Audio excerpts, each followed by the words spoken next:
ঠিক আছে, এটা আমাদের পক্ষ থেকে, ঠিক আছে। আজকে কাকলির যে আমার নাম সত্যিকারের আমার বোন যেদিন মাঠে যাবে তার আগের দিন বোনের শরীর খুব অসুস্থ হয়, স্যালাইন দেওয়া থাকে। আমাদের স্থানীয় ডাক্তার দেবাশিস জেনা উনি স্যালাইনও দিয়েছিলেন।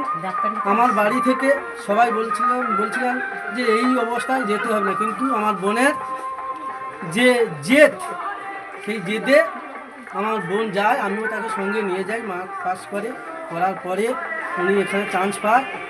এখানে প্রথমত ইয়েতে থাকি আমার পাঞ্জাবে, প্রথমে পোস্টিং পাঞ্জাবে হয়, তারপরে আমার নদিয়া ফারাক্কায় থাকে। ফারাক্কা থেকে ও এরকম কাজের জন্যে তো একটা মেডেল তাকে দেওয়া হয়।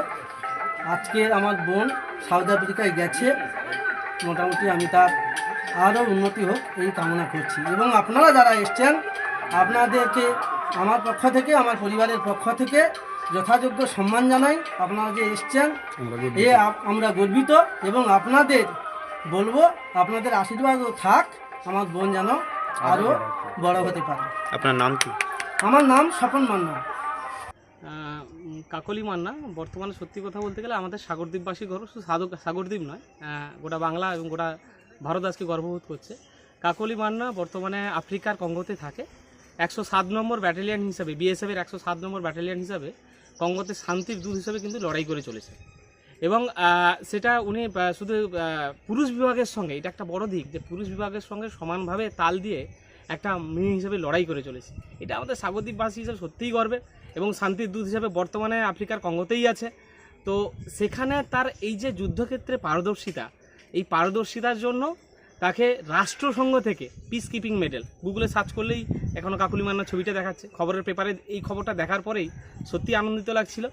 আর সেই জন্য আমরা কাকলি মান্নার বাড়িতেও গেছিলাম, এবং আমাদের তরফ থেকে পরিবারকে, বিশেষ করে বাবা মাকে, কারণ বাবা মার সত্যি কথা বলতে একটা মেয়ে যুদ্ধক্ষেত্রে যাবে, দেশের জন্য লড়াই করবে, যদি পরিবারের এই সাপোর্টটা না থাকতো, পরিবার যদি তাকে না এগিয়ে দিত, আজকে এই জায়গায় যেতে পারতো না। তাই এখনও কাকলি মান্না আসেনি। কাকলি মান্না জুলাই নাগাদ আসবে, হয়তো এই মাসে আসার কথা ছিল, কিন্তু নতুন করে ক্যাম্পে টেররিস্ট অ্যাটাকের জন্য এখনও পর্যন্ত আফ্রিকার কঙ্গোতেই আছে এবং শান্তির দূত হিসাবে লড়াই করে যাচ্ছে। আর আমরা তার বাড়িতে গেছিলাম, বাবা মাকে এবং পরিবারকে আমরা শুভেচ্ছা জানালাম। আর এবং এইটাই বললাম যে আগামী দিনে কাকলি মান্না যাতে আমাদের সাগরদ্বীপের বুকে অনুপ্রেরণার নাম হয়। এই কাকলি মান্নাকে দেখে আরও যেন কাকলি মান্না, আরও শো কাকলি মান্না তৈরি হোক। আমাদের তাতে কী হবে, আমার দেশটা শক্ত হবে, সামরিক দিক দিয়ে শক্ত হবে, এই আশা আমরা রাখছি। এবং তার সঙ্গে সঙ্গে আমাদের পক্ষ থেকে মন্ত্রী সাহেবের বা যারা প্রশাসনিক স্তরে আছে অনুরোধ, এই সব পরিবার, মানে যেসব পরিবার থেকে বিএসএফে আছে বা আর্মিতে আছে বা নেভিতে আছে বা কেউ প্যারা কমান্ডোতে আছে বা কেউ এয়ারফোর্সে আছে, এই যারা আমাদের দেশ রক্ষার জন্য, দেশমাতৃকার জন্য যেসব পরিবারগুলো লড়াই করে যাচ্ছে, সেই সব পরিবারকে, কাকলি মান্না তো আছেই, তার সঙ্গে অন্য পরিবারবর্গকে এবং যারা এই দেশের জন্য লড়াই করে যাচ্ছেন তাদের যাতে একটা সুসম্মান, মানে একটা বিশেষ সম্মাননা প্রদান করা হয়।